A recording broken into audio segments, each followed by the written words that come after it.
me fui un poco afectado en mi salud. Me dijeron en Faca, los pastores, las ovejas le partieron la pata al pastor. No, el pastor le partió la pata a la oveja, ¿no? Interesante. De verdad, saludos de la iglesia en Faca. Espero que ustedes hoy vengan muy dispuestos para continuar con el tema que estamos tratando, ¿no? Tema supremamente importante que tiene que ver con el principio regulador del culto cristiano. La hermana Mayber me manifestó que íbamos en la parte 7. La verdad, yo pierdo la noción. Yo no sé si vamos en la parte 7 o en la parte 8 o en la parte 4. Lo importante es que vamos en los elementos del culto público, ¿cierto? Las mujeres no se les escapa así como fácil el asunto. Bien, hermanos, ¿recuerdan ustedes cómo empezamos?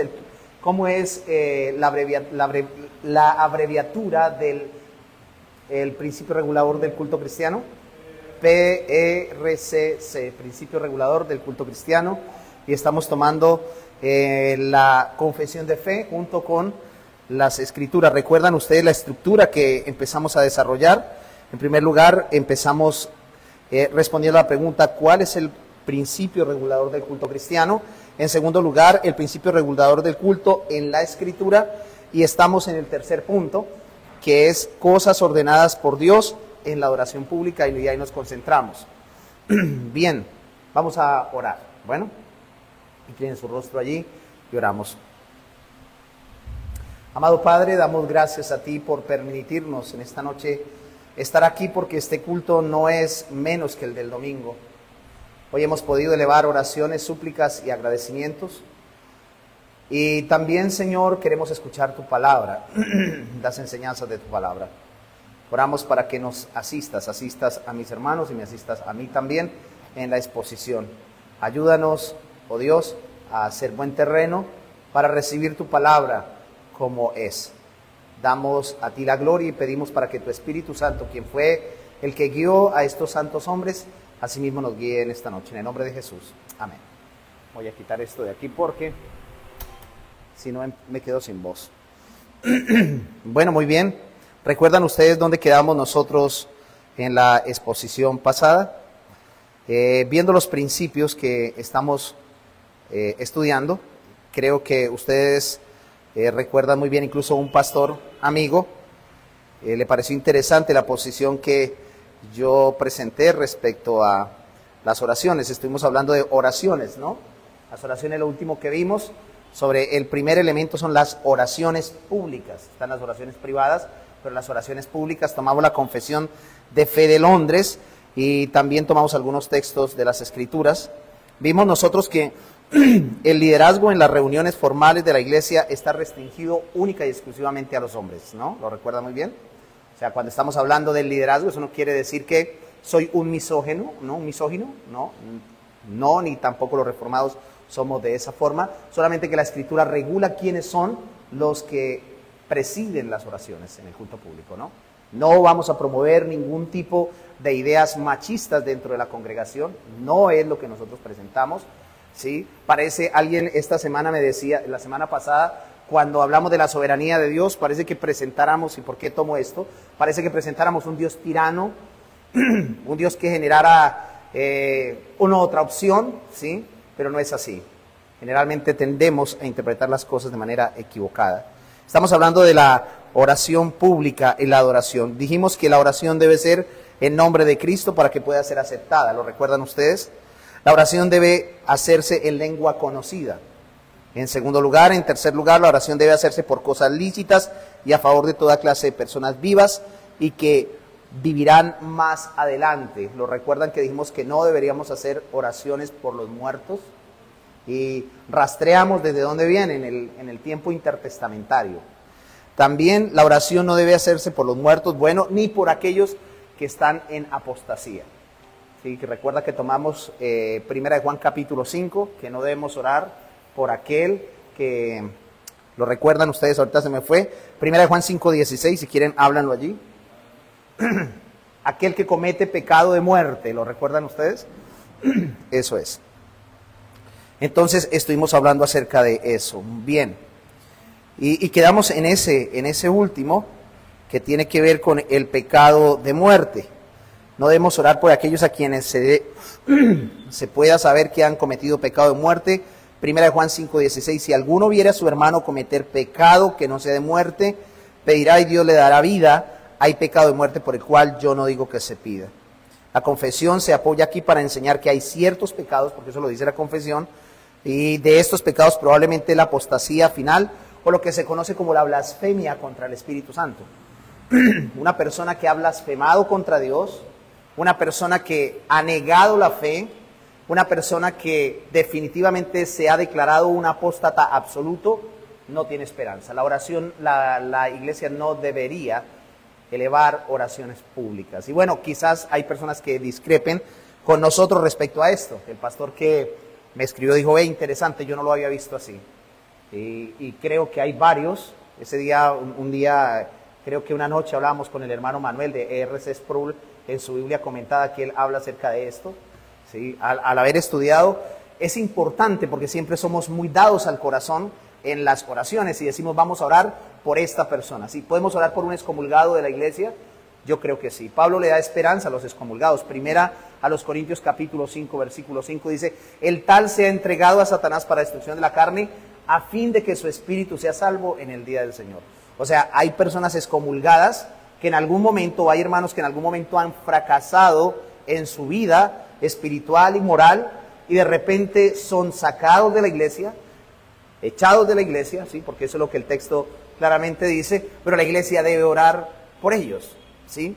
Pero ¿qué pasa con aquel que se ha declarado un apóstata definitivamente? Hay personas que un día estuvieron en la iglesia y que predicaron, que enseñaron y de repente dicen, yo me declaro ateo. Vemos nosotros el caso de Joshua Harris. Yo no sé si ustedes conocieron quién era Joshua Harris.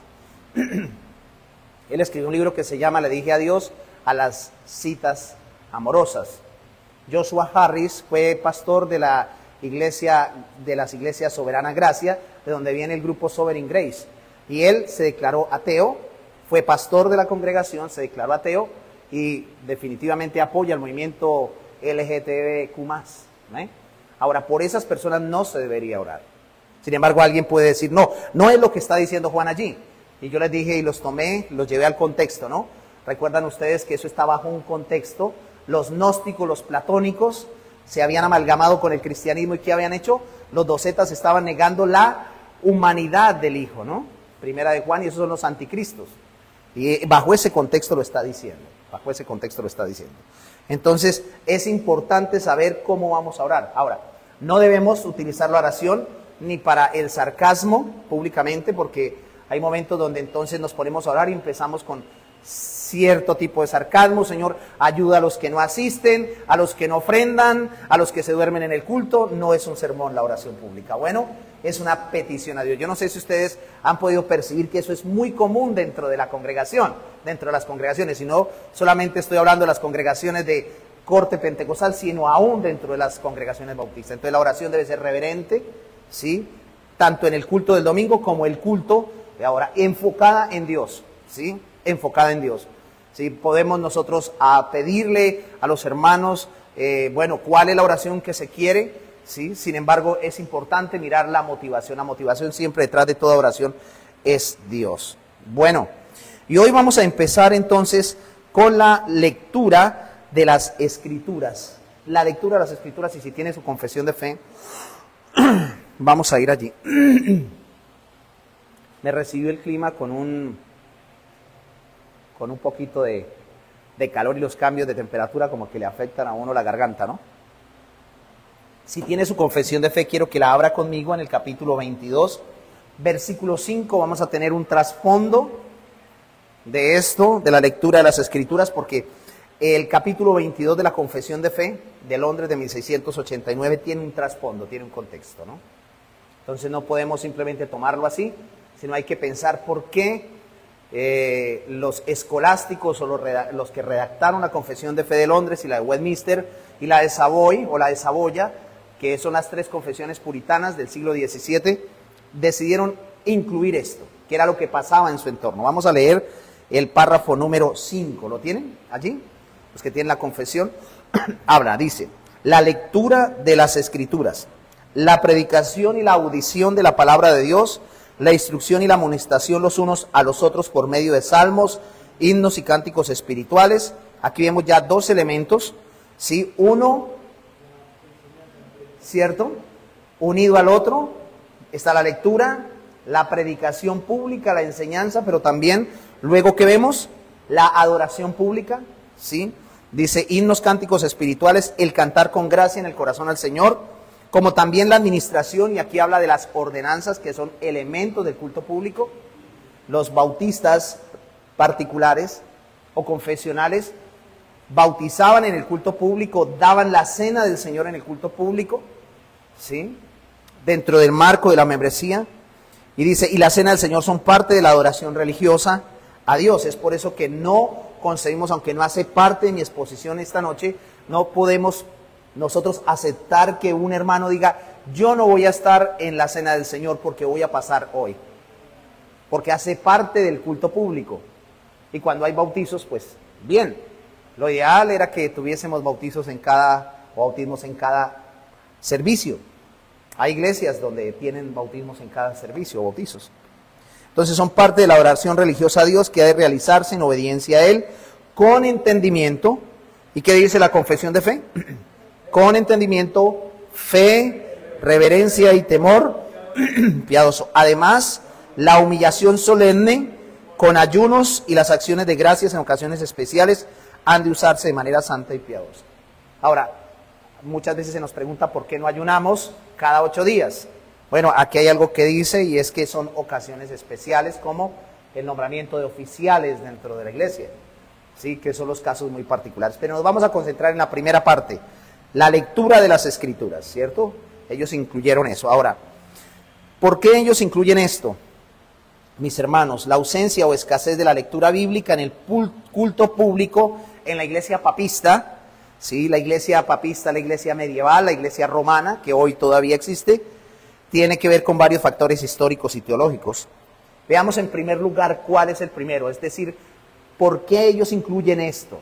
¿Cuál era el trasfondo que se había dado? Lo mismo pasa hoy por hoy, aunque hoy hay más énfasis. Yo no sé si ustedes aquí han escuchado sobre el movimiento de renovación católica. Yo no sé si aquí hay ese tipo de grupos religiosos, ¿no? O si han escuchado. ¿Sí? Por ejemplo, había un sacerdote que ahora es periodista, que son no los bautistas ni los autistas, sino los eudistas. ¿Sí? El cura Lineros era como un tipo de católico pentecostal, ¿no? Donde se lee la Biblia, donde se ora, y parece que es como una iglesia cristiana evangélica de corte pentecostal. Dentro de la iglesia papista no se tiene ese tipo de liturgia. Por lo tanto, una de las cosas que vemos nosotros es la lengua y el acceso limitado que había en la iglesia. ¿Por qué? ¿Por qué? Porque recuerden ustedes que en la Edad Media la Biblia que se leía en latín. ¿Cuál era la Biblia que existía en aquellos tiempos? ¿Cuál era la Biblia en latín? La Vulgata latina. Los servicios eran en latín, ¿cierto? Cuando la mayoría del pueblo no entendía ese idioma. E incluso los más antiguos digo yo, los más, por no decir los viejos y las viejas, como dicen por ahí, bueno, la versión 1909 dice así, solamente que esa palabra hoy se escucha de manera peyorativa. El cura o el sacerdote se hacía de espaldas al pueblo y él toda la misa la daba en latín, hasta hace como unos 60 años o 70 años aquí en Colombia. Entonces ese era un limitante. Entonces se hacía exclusiva la lectura, ¿para quién? Para el clero, pero los laicos no, los laicos eran simples espectadores. Entonces, bajo ese contexto, ¿qué hacen los protestantes, los reformados? Pues traen la lectura pública al pueblo. Eso tiene varias implicaciones. Entonces, ¿qué es lo que pasa en aquellos tiempos? Con el tiempo la iglesia restringe el acceso a la escritura en lenguas vernáculas, ¿no? Eso es lo que hace. Ustedes saben que es una lengua vernácula, ¿no? ¿Quién me puede decir que es una lengua vernácula? La lengua vernácula es la lengua nativa de los pueblos. Por ejemplo, nosotros tenemos el español, los ingleses tienen el inglés, los franceses el francés. Entonces la lengua vernácula es la propia lengua nativa de cada pueblo, ¿no? Ahora tenemos nosotros, ¿qué? ¿Qué tenemos nosotros? La Biblia en nuestro propio idioma, ¿no? Hoy tenemos nosotros la Biblia en nuestro propio idioma. Ahora, aunque había una buena intención detrás de todo eso, y permítanme decirlo, aunque había una buena intención detrás de todo eso, ¿por qué? Porque el clero protegía en cierta manera, en la iglesia medieval, al pueblo de interpretaciones erróneas. Hoy tenemos la oportunidad de tener las escrituras y entonces abrimos las escrituras e interpretamos la Biblia como nos parece. Eso es lo desfavorable. Si digo, mire lo que pasa, y lo digo aunque puede sonar extraño, como nos parece. Abrimos la Biblia en un devocional y empezamos a preguntarle a los que están a nuestro alrededor, ¿usted qué opina de este pasaje? ¿Usted qué opina de este pasaje? Eso era lo que quería evitar el clero, obviamente que había una intencionalidad, dominar la conciencia del pueblo, ¿no? Centralizar la adoración y hacer solamente del Papa la autoridad máxima. Entonces había una limitación y eso hacía que aunque hubieran lecturas litúrgicas, no fueran en el sentido edificantes. ¿Por qué? Porque el pueblo no podía entender, no podía meditar. Se hacían las lecturas, pero en latín. Si ponemos al hermano José, que lee muy bien el inglés, leer 1 Timoteo capítulo 4, versículo 3, el único que va a entenderlo es el hermano Manuel y el hermano Freeman y por ahí algunos que conozcan inglés. Entonces, eso es un limitante para el pueblo. En el contexto de los puritanos, pues ellos rompieron eso. De hecho, Lutero, ¿no? ¿Lutero qué hace? Lutero traduce la Biblia al lenguaje del pueblo, ¿no?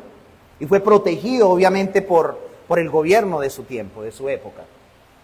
Entonces, los puritanos bautistas, los puritanos presbiterianos y congregacionalistas rompen esa limitante. Dicen ellos allí claramente la lectura de las escrituras, ¿no? Es lo que están hablando, la lectura de las escrituras y la predicación y audición de la palabra. Lo que ustedes están haciendo, escuchando, ¿no? Bien. Ahora, ¿cuál era el énfasis? El énfasis que había en aquellos tiempos era el sacramento, no la Biblia, ¿no? Hoy la centralidad, ¿qué es? Las escrituras. El centro del culto romano fue desplazando poco a poco las escrituras y se centró en algo que se le conoce como la misa o la Eucaristía. ¿Cuántos fueron católicos practicantes aquí? Y ustedes decían, me voy a misa, no a escuchar la predicación. Ahora usted dice, yo voy a adorar a Dios, ¿y qué? Y voy a escuchar la exposición de la palabra. Entonces, ¿qué hizo el culto romano? Fue desplazando la escritura y se centró en la Eucaristía. La Eucaristía tiene que ver con el agradecimiento, ¿no? Que tiene que ver obviamente con el sacrificio que ellos hacen literal de Cristo. Pero la predicación y la lectura de las escrituras se volvieron secundarias dentro de la iglesia. Lo esencial era participar de ese ministerio en el altar cada vez que se hacía esa misa. Entonces ese era el énfasis, desplazar las escrituras y centrarse en el sacramento. Ahora, ¿el sacramento es un elemento del culto público? Sí, pero no es el único elemento. Entonces la tradición reformada, ¿qué hizo? Recuperó la centralidad de las escrituras. ¿Y qué se hacía en los servicios cuando Lutero predicaba y cuando los puritanos en la segunda reforma, que fue la reforma del siglo XVII, pues ¿qué se hacía? Se predicaba y se leía públicamente a voz en cuello las escrituras. Ahora, ¿entiende usted por qué trae su Biblia y para qué trae su Biblia? No para cerrarla. Hoy tenemos las Biblias en diferentes formatos, ¿no? De manera digital, la tenemos físicamente, pero casi no participamos. Y muchas veces ni siquiera se trae la Biblia al servicio. Hay una Biblia que se conoce como la que no me avergüenzo del Evangelio. ¿Sabe cuál es? La más pequeñita. Pero al menos traer la Biblia al culto vale la pena, ¿no? Que podamos participar de la lectura pública. Entonces, bajo ese contexto se da esto. Y la iglesia desde muy temprano temía que la lectura directa y libre de la Biblia generara, pues, obviamente, herejías o movimientos desordenados. Por eso la lectura bíblica pública está limitada a lo que la liturgia, a lo que la liturgia, pues, ahora me enredé. Por eso la lectura pública estaba limitada a lo que la liturgia establecía. Si el sacerdocio o el clero decía que se leía, se leía. Y si no, pues no. Entonces, eso no les pareció a los puritanos. Otra cosa es que la tradición oral y el magisterio de la iglesia también coartó la conciencia del pueblo. La iglesia de Roma daba más peso a la tradición y al magisterio que a la lectura pública de las escrituras. En resumen, podemos decir que entonces el culto obviamente se centralizaba en la Eucaristía en primer lugar, el latín alejaba al pueblo de la palabra de Dios, la iglesia buscaba mantener el control sobre la interpretación y la tradición se consideraba igual o más importante que la escritura. Por eso entonces en la reforma del siglo XVI se insistió en el principio que por ahí está, sola escritura. Y quiero que partamos de un pasaje de las escrituras hoy. Vamos a ir a varios, pero quiero que vayamos a la carta del apóstol Pablo a Timoteo. Primera carta del apóstol Pablo a Timoteo. ¿Saben ustedes que este hombre era un hombre joven, inexperto, ¿cierto? Pablo lo deja, cuando va de viaje misionero a Macedonia, lo deja en Éfeso, algunos dicen que entre 20 y 50, puede tener 40 aproximadamente, pero era un hombre joven. Por eso es que Pablo le dice que nadie tenga en poco tu juventud, sino sé ejemplo de los creyentes en conducta, etcétera, etcétera. Esta carta de Pablo a Timoteo tiene como propósito ordenar la iglesia. Ya Pablo había hecho un trabajo, ¿no? ¿Cuál era el trabajo que Pablo había hecho en la iglesia de Éfeso? Excomulgar a dos personajes. Recuerdan ustedes en el versículo 20, esos dos personajes eran pastores de la iglesia que se habían corrompido, se habían desviado, habían naufragado. Himeneo y Alejandro. Alejandro, ¿no? Alejandro, así los describe. Los entregué a Satanás, ¿para qué? Para que aprendieran a no blasfemar. Tenía un propósito específico y quería darle orden a la iglesia. Entonces vamos a leer 1 Timoteo capítulo 4, el versículo 13. Esto está obviamente en un contexto muy particular, que aquí es donde yo voy a empezar en faca, porque yo estoy exponiendo 1 Timoteo, y después de haberle dado un principio a Timoteo, Pablo, sobre quiénes eran los que deberían presidir o debían presidir la asamblea, sí, los dos oficiales, luego les advierte de la apostasía.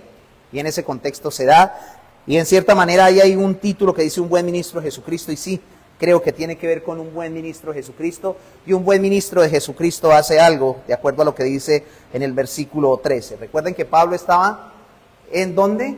En Macedonia, se había ido para Macedonia y había dejado a Timoteo en Éfeso. Él pensaba volver pronto, ¿no? Y ahí lo dice en capítulo 3, el versículo número 15, para que si tardo sepas cómo debes conducirte en la casa de Dios. Y en el versículo 13 dice, entre tanto que voy, y está hablando de la parte litúrgica, ¿no? Entre tanto que voy, ocúpate en la lectura, la exhortación y la enseñanza. Me gusta cómo lo traduce la Reina Valera, ¿no? La Reina Valera dice, la Reina Valera no, sino la Biblia en las Américas, entre tanto que voy, ocúpate en la lectura pública de las Escrituras. Esa era la función del pastor. ¿Sí? Pero además de eso, en la exhortación y en la enseñanza. Si no, estos elementos no están dentro de un culto, el culto no es culto. Se debe leer la lectura pública de las Escrituras, se debe ocupar, todo aquel que preside debe ocuparse en la lectura pública, y cuando se ocupa uno en la lectura pública, entonces hay exhortación y hay enseñanza, ¿no? Hay enseñanza. Cada vez que un hermano lee, así no la explique, no vaya detalle a detalle, pero cuando se lee las Escrituras, se le está enseñando al pueblo a temer a Dios. Por eso es importante que cuando el que está presidiendo diga, cuando diga, abran sus Biblias, y cuando diga, vamos a leer la Biblia al unísono, lean la Biblia al unísono. Bueno, esto es importante. Entonces, aquí habla de la lectura pública, la exhortación y la enseñanza de la palabra. Ese era el centro, ese era el oficio también, el principal oficio de Timoteo, ocúpate. Ahora, no era porque Timoteo era un desocupado, ¿no? Porque no es lo que Pablo está diciendo. Lo que le está diciendo Pablo a Timoteo es que su oficio era ese. No guardar la Biblia, sino que se pudiera hacer lectura pública. Entonces, Timoteo como ministro tenía que dedicarse en el culto público a esos tres aspectos relacionados con la escritura. ¿Cuáles son esos tres aspectos? Primero, lectura. Segundo, la exhortación y la enseñanza. Ahí está la palabra exhortación y me parece interesante porque tiene que ver con dos aspectos. La palabra exhortación tiene que ver con dos aspectos aquí. La primera tiene que ver con la reprimenda y la consolación. ¿Cierto? La primera tiene que ver con la reprimenda y la otra con la consolación y ánimo. Eso es lo que hacemos. Cuando leemos las Escrituras también podemos estar reprendiendo y a la vez consolando y animando al pueblo, ¿no? Por eso es que es importante tener fragmentos, no uno solo. A veces llenamos nuestros cultos de cánticos y no está mal. Pero entonces cantamos 5 o 6 himnos y hacemos una lectura. Aunque está bien cantar, aunque está bien adorar, porque vamos a ver el canto público. Pero una cosa importante es que la lectura tiene como objetivo hacer eso: consolar, animar, reprender. Luego podemos considerar otro texto que quiero que vayan conmigo y vamos a considerar el libro de Apocalipsis, el capítulo 1, el versículo 3, ya dejando allí a Timoteo en su oficio. Apocalipsis capítulo 1, el verso 3.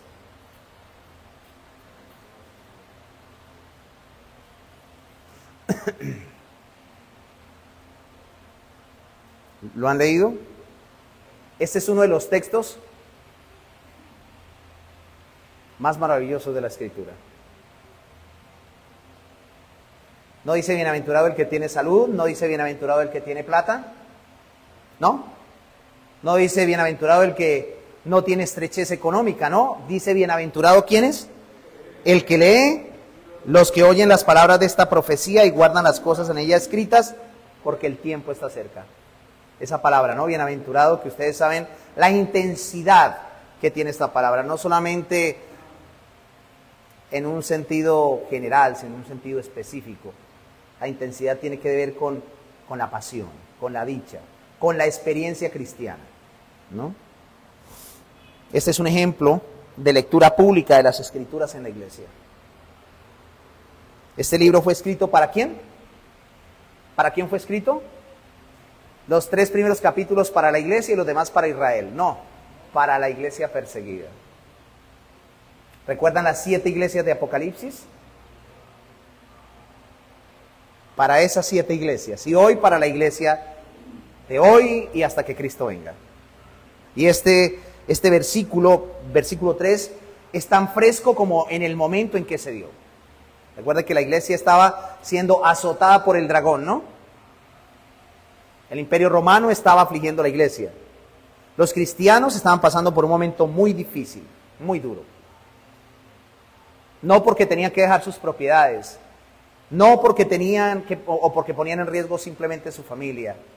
No, era ¿por qué? Porque estaban predicando el nombre de Cristo y esto les traía afrenta, ¿no? Y este libro tiene algo, y es darle esperanza a una iglesia perseguida, a una iglesia sufriente por causa del evangelio. Ahora veamos, porque este texto es un ejemplo claro de lectura pública. Este libro entonces fue escrito, ya sabemos, para la iglesia, y ahí lo podemos ver en el versículo 4. Juan a las 7 iglesias que están en Asia: gracia y paz a vosotros, del que es, del que era y del que ha de venir, a los 7 espíritus que están delante del trono. Ahora, si eran para la iglesia y tenía el propósito de darle ánimo, eso claramente indica que esto se tenía que leer en las iglesias de su contexto. Observe que el texto dice el que lee, ¿no? Ahí lo dice, bienaventurado el que lee. ¿Cómo está? En singular, ¿no? El sujeto y el verbo está en singular, mientras los que escuchan, ¿cómo están? En plural. Ahí dice bienaventurado el que lee y luego dice los que escuchan. ¿Eso qué quiere decir? Claramente que había alguien que tenía que pararse a leer públicamente mientras otros estaban escuchando, ¿no? Dice bienaventurado no solamente los que están escuchando, sino que es feliz y dichoso aquel que hace esa lectura pública de esta profecía. Qué interesante, ¿no? ¿Me están comprendiendo? Ahora, no solamente el libro de Apocalipsis, sino todo libro. Es bienaventurado aquel. Por eso es que no podemos, como lo dijera, no podemos nosotros tratar de menoscabar o menospreciar cada reunión que nosotros tenemos y la lectura. A veces hacemos lectura pública de las Escrituras y estamos bostezando, estamos con ganas de dormir, ¿cierto? Cuando vemos nosotros que la lectura de las Escrituras pública y el escucharlas, ¿qué traen? Dicha, es una promesa, ¿no? Bienaventurado, dichoso, feliz, así como están ustedes hoy, felices, se les nota. No, yo entiendo que están cansados, ¿no? Entonces aquí podemos observar que hay alguien quien lee, pero hay alguien quien escucha. Y eso dentro de las iglesias, ¿no? Sam Waldron ha escrito 2 libros sobre el principio regulador del culto cristiano. Hay uno que tiene 300 y pico de páginas. En ese libro, azul, él dice lo siguiente.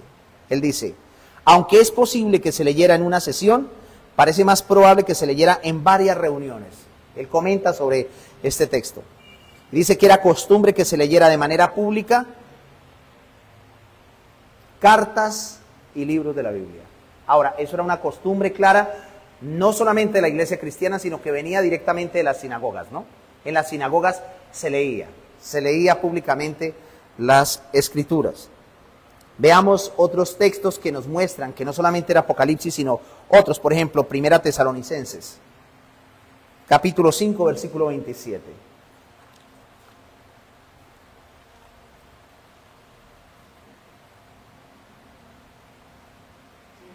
5:27 de Primera Tesalonicenses. Os conjuro por el Señor que esta carta se lea a todos los santos hermanos. No está hablando de leerle a uno nomás, sino está hablando de leerle a toda la iglesia. ¿Qué? La carta. ¿Quién escribe esta carta? Pablo. Pablo, ¿no? Pablo, y ahí dice Pablo, Silvano y Timoteo.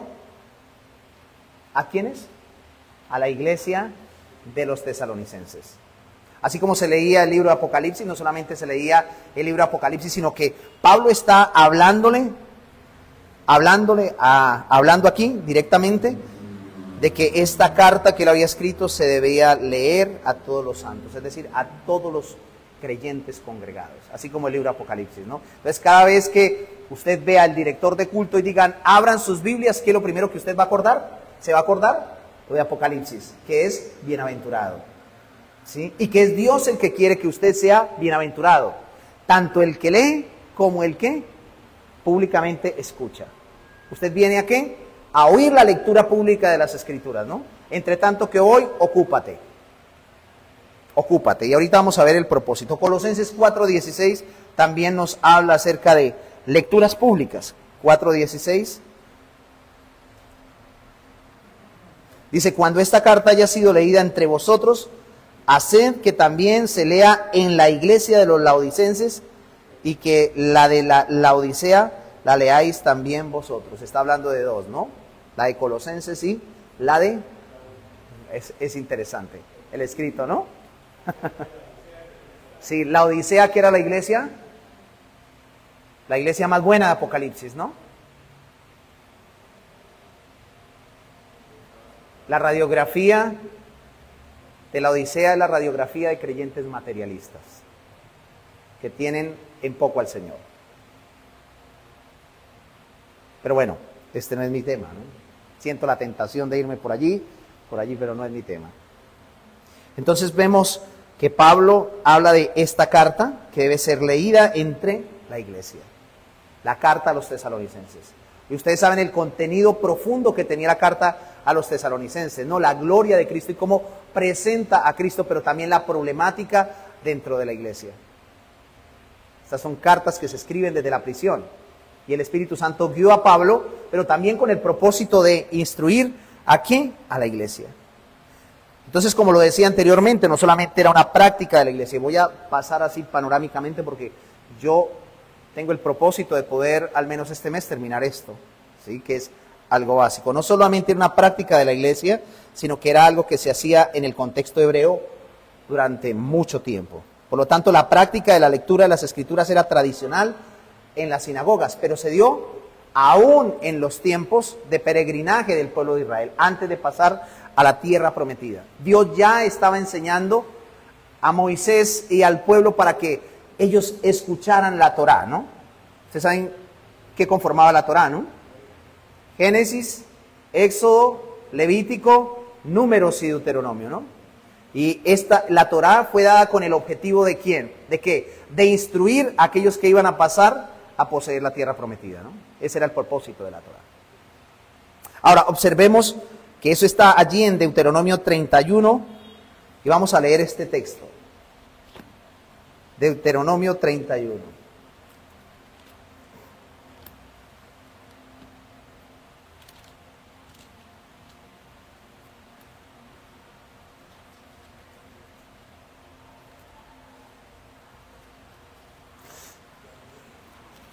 Deuteronomio capítulo 31. Y vamos a leer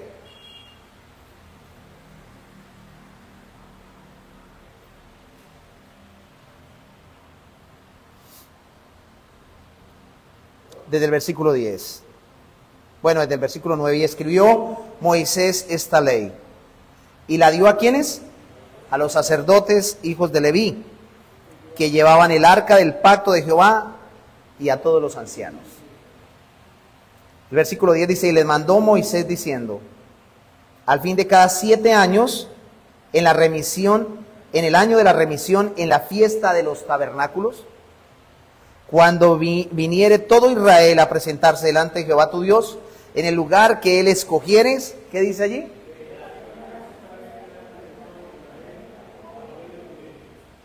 El pueblo tenía que escuchar, y aquí vemos nosotros que era la función también de los sacerdotes, llevar la ley de Dios al pueblo.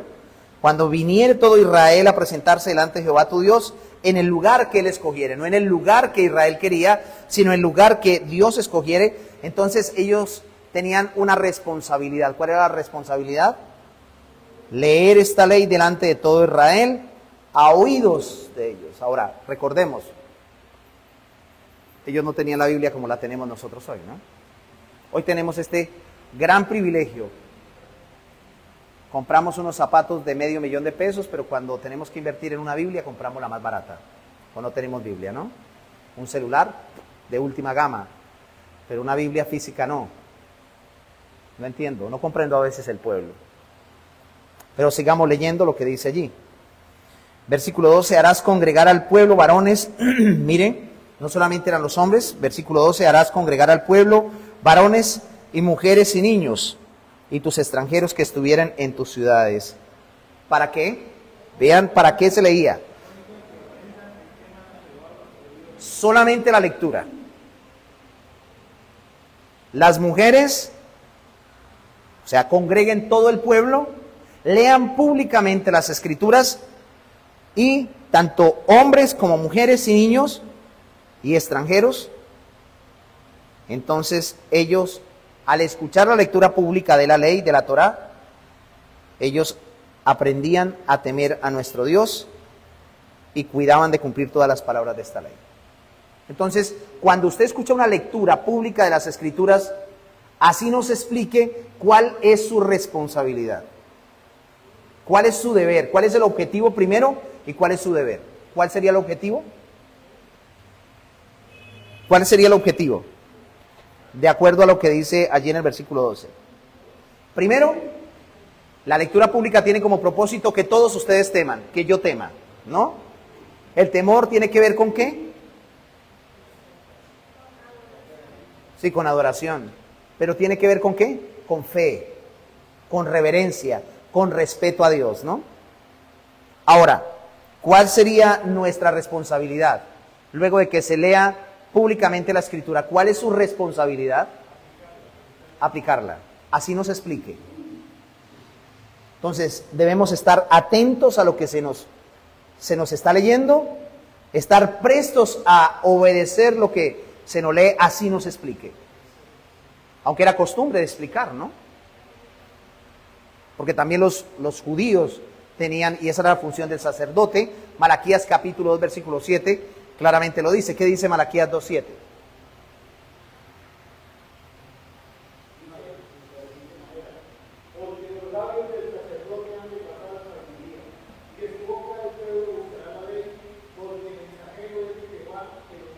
Esa era la función del sacerdocio. No solamente tenía que ver con los sacrificios, sino con la instrucción también del pueblo, ¿no? Pero así solamente se lea. Es responsabilidad de la iglesia el prestar atención, no solamente a la predicación, sino a cada detalle del culto. Así como lo es la oración, ¿no? En la oración debo de estar atento a qué es lo que voy a orar, pero también a la lectura pública de las Escrituras, ¿no? Sigamos leyendo. Y los hijos de ellos que no supieron, vea lo que dice, y los hijos de ellos que no supieron, oigan y aprendan a temer a Jehová vuestro Dios todos los días que viviere sobre la tierra donde vais, pasando el Jordán para tomar posesión de ella. Y Jehová dijo a Moisés, he aquí, se ha acercado el día de tu muerte, llama a Josué y espera en el tabernáculo de reunión para que yo le dé el cargo. Fueron pues Moisés y Josué y esperaron en el tabernáculo de reunión, etcétera, etcétera. Me parece interesante esto, ¿no? Estaba al borde de la muerte Moisés y el encargo era este. ¿Para quiénes? Para los sacerdotes, los hijos de Leví. Que el pueblo escuchara la palabra de Dios, para que aprendieran a temer y que cumplieran los mandamientos. Entonces a traer la Biblia, ¿no? Y a leerla públicamente, con gozo, con alegría. Nehemías capítulo 8, versículo 8 al 18, pero leámoslo desde el 1, Nehemías 8. Esto está en el contexto de, ¿lo recuerdan ustedes? 70 años que habían estado en el exilio. El pueblo se había pervertido, había dejado a Dios, había dejado su ley, y fueron llevados cautivos ¿por quién? Por el rey de Babilonia, ¿no? Hubieron 2 deportaciones. Pero luego pasaron 70 años y regresaron. Un grupo de judíos. Y fueron por grupos, ¿no? Y ocurre algo interesante. Después de 70 años, casi una generación, sin escuchar la ley de Dios. Llegan con hambre de la ley de Dios. ¿Qué pasaría si usted no tuviera, o sea, pasara, como ha pasado en muchos lugares, que hubiera persecución y que quemaran las Biblias y que usted no tuviera acceso a una Biblia? Que no pudiéramos reunirnos. ¿Añoraría usted leer las Escrituras, escuchar las Escrituras? Eso le pasó al pueblo, ¿no? Regresa de la cautividad y vienen con hambre de la palabra de Dios. Me pareció tan impactante y me parece tan impactante porque he leído varias veces el libro de Nehemías y vamos a ver lo que dice allí. Vamos a leer desde el 1. Y se juntó todo el pueblo como un solo hombre en la plaza que está delante de la puerta de las aguas. Y dijeron a Esdras el escriba que trajese el libro de la ley de Moisés. Esdras el escriba, que trajese el libro de la ley de Moisés, el cual Jehová había dado a Israel. Luego dice el versículo 2, recuerden que Esdras tenía la función de ser sacerdote, pero también escriba, ¿no? Ahora mire lo que dice, y el sacerdote Esdras trajo la ley delante de la congregación. Así de hombres como de mujeres y de todos los que podían entender, el primer día del mes séptimo. Dice el 3, y leyó en el libro delante de la plaza que está delante de la puerta de las aguas, desde el alba hasta el mediodía. Interesante, ¿cuánto tiempo duraron leyendo? En presencia de hombres y mujeres. ¿Cuánto llevo yo leyendo las Escrituras? Y uno le da pesadez, ¿no? Muchas veces, a mí me ha dado pesadez. 6 horas.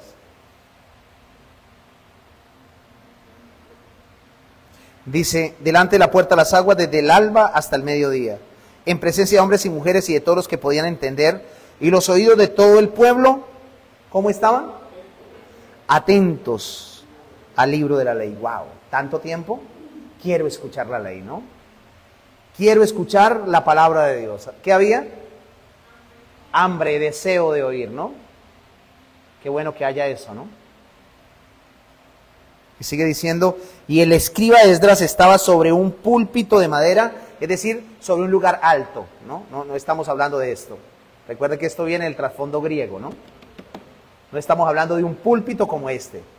No, estaba en un lugar alto, algunas traducciones dicen que estaba en un lugar alto. No debe entenderse de manera literal, no, un púlpito como este, no. Ahora, mire lo que dice. que había hecho para ello. O sea, levantaron una tarima. Levantaron una tarima y estaba entonces Esdras, el sacerdote, por encima del pueblo. Pero tenía en su mano la sola escritura, ¿no? La ley. Dice, y junto a él estaban Matatías, Sema, Ananías, Urías, Hilcías y Masías, a su mano derecha, y a su mano izquierda Pedaías, Misael, Malquías, Hasum, Hasbadana, Zacarías y Mesulán. Luego dice el 5. ¿Qué dice?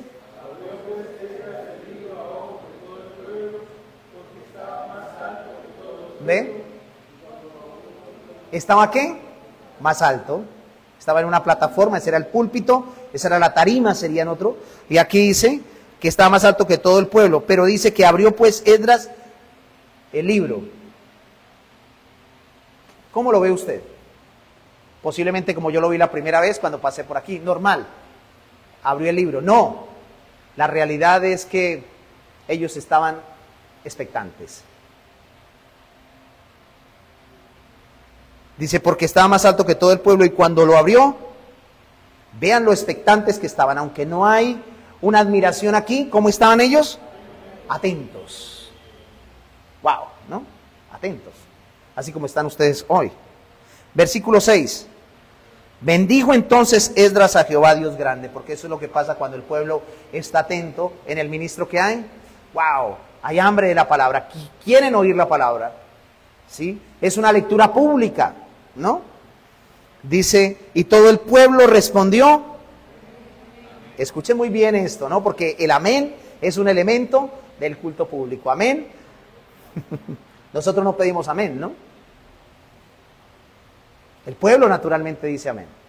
Querían oír la palabra de Dios, y que escucharon a Esdras bendecir al Señor. Y todo el pueblo decía amén, porque estaban ansiosos de leer las escrituras. Y no dijeron una sola vez. Amén, amén, ¿no? ¿Cómo estaba el pueblo? Emocionado. Emocionado. Las pasiones no pueden salir, obviamente, de ese deseo y esa hambre por la palabra. Y dice, alzando sus manos, y se humillaron y adoraron a Jehová, inclinados a tierra. ¿Hasta dónde fue que les dije? Hasta el versículo 8.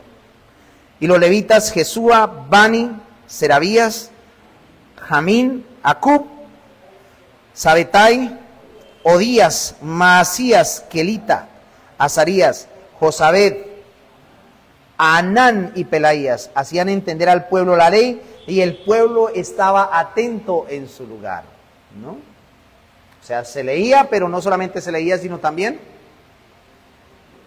se le explicaba al pueblo, ¿no?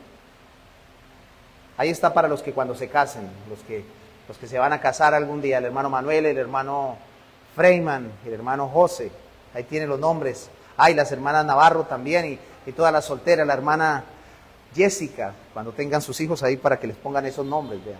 No le vaya a poner Judas ni Caín, eso sí, yo, por favor. ¿Sí le va a poner Judas? Juan Caín, uy. Ah, yo creí que le iba a poner Juan Caín, dije, uy, no. Ahí sí es una demanda, ¿no?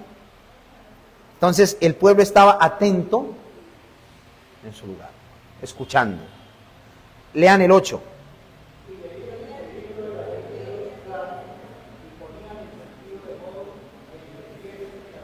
O sea, no solamente la leían públicamente, sino que habían instrumentos divinos. ¿Para qué? Para que el pueblo la pudiera comprender. Porque el pueblo estaba hambriento, estaba emocionadamente sediento también de la palabra y espiritualmente. Y ahí dice el 9, y Nehemías el gobernador y el sacerdote Esdras, escriba, y los levitas que hacían entender al pueblo, dijeron a todo el pueblo: día santo es a Jehová nuestro Dios, no os entristezcáis ni lloréis, porque todo el pueblo, eso sí es un verdadero avivamiento, ¿no? Pero era un verdadero avivamiento de manipulación de emociones. ¿Qué fue lo que produjo este verdadero despertar en el pueblo? La lectura pública de las Escrituras y, obviamente, la explicación precisa de la misma. Eso es lo que trae avivamiento. Un avivamiento es hambre por la palabra de Dios. Por eso hay la importancia de leer la Escritura y de explicar el texto como es, porque es lo único que trae un avivamiento. Ahora, mire que había un número de personas, ¿no? No era hacer tipo de estrategias para traer un grupo de personas, no. El solo hecho de leer. Ahora, 70 años en el exilio y llegar a escuchar la palabra de Dios, eso es emocionante, ¿no? Es emocionante.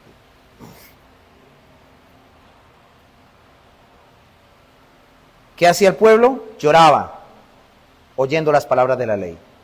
10, luego les dijo, id, comed grosuras y bebed vino dulce y enviad porciones a los que no tienen nada preparado, porque día santo es a nuestro Señor. No os entristezcáis, porque el gozo de Jehová es vuestra fuerza. Los levitas pues hacían callar a todo el pueblo diciendo, callad, porque día santo, y no os entristezcáis. Y todo el pueblo se fue a comer y a beber y a obsequiar porciones y gozar de grande alegría, porque habían entendido las palabras que les habían enseñado.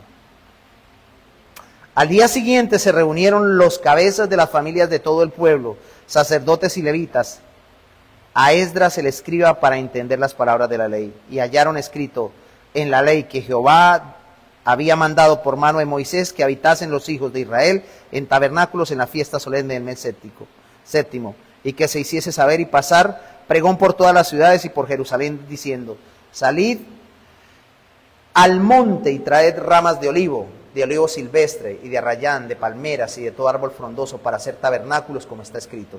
Recuerdan ustedes las fiestas de los tabernáculos, ¿no? Y es interesante cómo y en dónde se origina. Dice, salió pues el pueblo y trajeron ramas e hicieron tabernáculos, cada uno sobre su terrado, en sus patios, en los patios de la casa de Dios, en la plaza de las puertas de las aguas y en la plaza de las puertas de Efraín. Y toda la congregación que volvió de la cautividad, vea, hizo tabernáculos y en tabernáculos habitó, porque desde los días de Josué, hijo de Nun, hasta aquel día no habían hecho así los hijos de Israel. Y hubo alegría muy grande. Y leyó Esdras en el libro de la ley de Dios cada día, desde el primer día hasta el último. Hicieron fiesta solemne por 7 días. Y el octavo día de solemne asamblea, ¿según qué? El rito. Me parece supremamente interesante esto que se dio. Y solamente por el hecho de leer y explicar, ¿no? Otros textos para que ustedes los tengan presentes. Hechos 13:15, versículo 27 y 15:21. La lectura pública de las Escrituras es importante. En estos textos que les acabo de citar del Nuevo Testamento, en Hechos 13:15, podemos ver que se leía en la sinagoga, ¿no? Ya se acabó el tiempo. Se leía en la sinagoga las Escrituras. Vamos a leerlo, porque no quiero dejar cosas sueltas. Hechos capítulo 13, versículo número 15.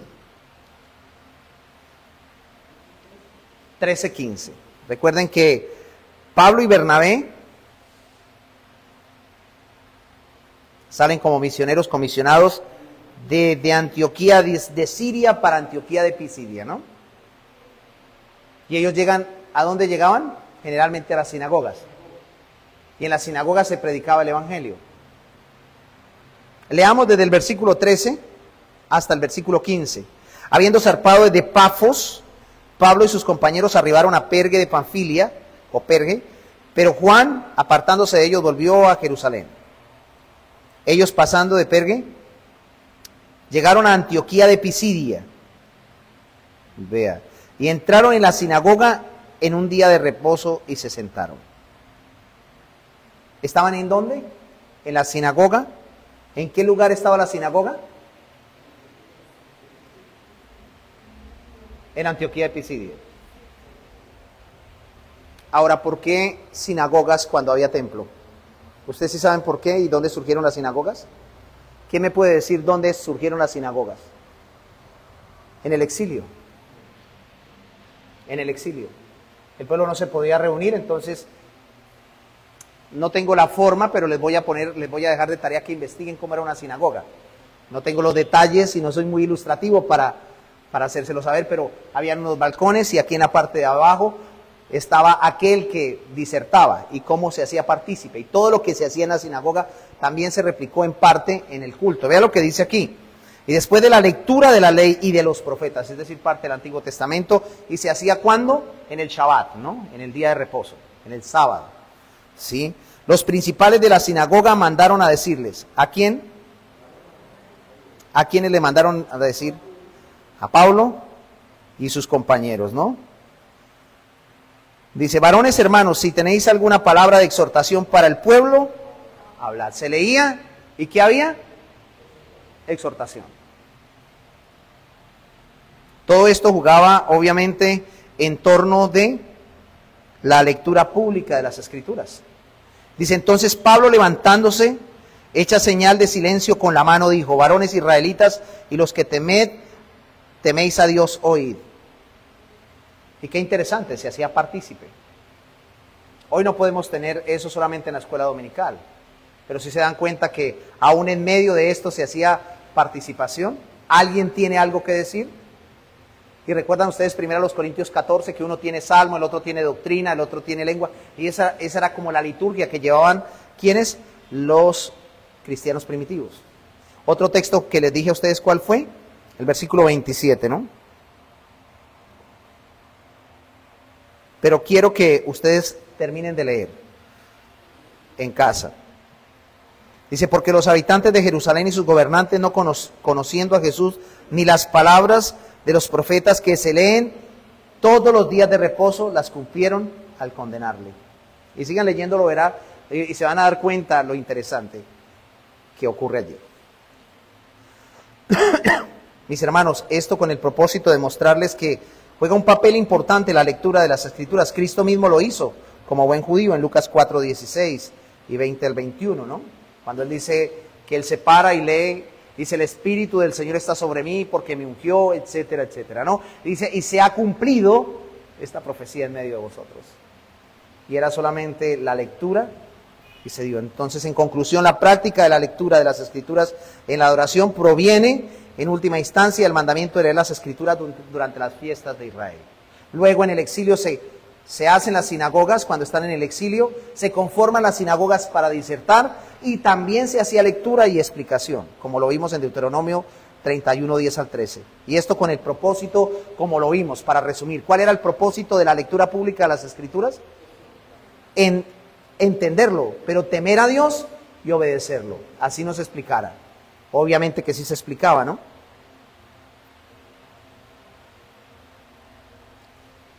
¿Qué pasa muchas veces con la lectura de las Escrituras dentro de la iglesia? Muchos de nosotros vemos como un formalismo religioso la lectura pública de las Escrituras.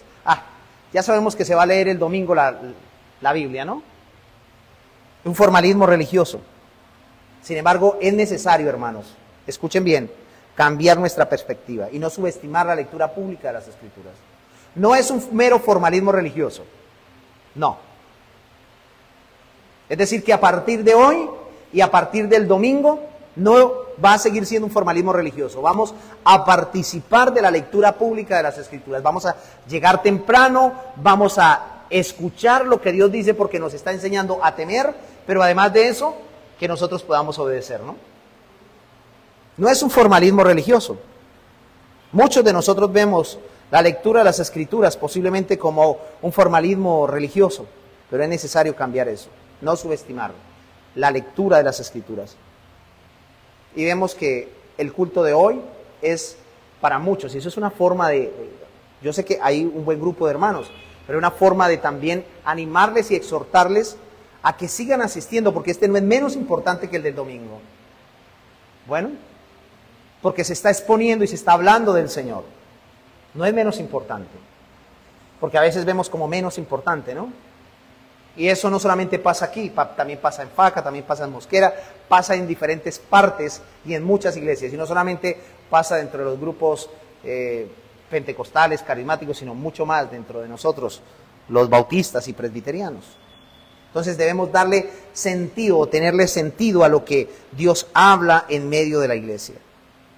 Porque Dios quiere que nosotros aprendamos a temerle a Él. Entonces, A modo de aplicación, debemos acostumbrar a nuestros hermanos a traer las Biblias. Traiga su Biblia. Traiga su Biblia. No venga sin Biblia. Y mucho más para los miembros de la iglesia. Traiga su Biblia. Tenga su Biblia en mano. Bueno, tenemos el celular, pero qué bueno que tengamos la Biblia en mano físicamente. Eso anima a los nuevos también a tener su Biblia. Yo les dije a ustedes que oraran por, ¿cómo es que llama Oscar Fabián? Se le compartió con los hermanos el día que yo llegué. El martes vino muy temprano y me dijo, pastor, lo primero que quiero comprar es una Biblia. ¿Usted tiene una Biblia que me venda? No, pero se la puedo conseguir, no hay problema. Qué interesante. Es que no quiero leerla en el celular porque en el celular miro el WhatsApp, miro una cosa, miro la otra. Bueno, ahí está la situación. O sea, ahí es interesante que podamos darle un lugar especial a las Sagradas Escrituras, ¿no? Entonces debemos acostumbrar a nuestros hermanos a traer sus Biblias y a tener lecturas sustanciales de la Escritura como parte de la oración corporativa. En segundo lugar, la lectura pública de las Escrituras debe ser realizada por hombres, como lo vimos, hombres dotados, llamados, no cualquier hermano. Hay hermanos que no tienen fundamento para poder leer, y con esto no estoy menospreciando, ¿no? No podemos meter a cualquiera, ¿sí? Que podamos leer con comprensión. Si no tiene gafas, pues toca comprar gafas, ¿no? Que a veces pasa. Y debemos recibir la lectura pública de las Escrituras con el mismo corazón temeroso, quebrantado y voluntariamente obediente, como recibimos la predicación de la palabra, ¿no?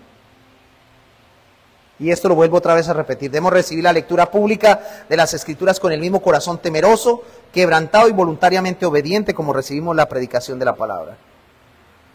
Y con esto cerramos hoy. Por lo tanto, el próximo domingo la lectura la vamos a hacer de manera sincrónica, no asincrónica.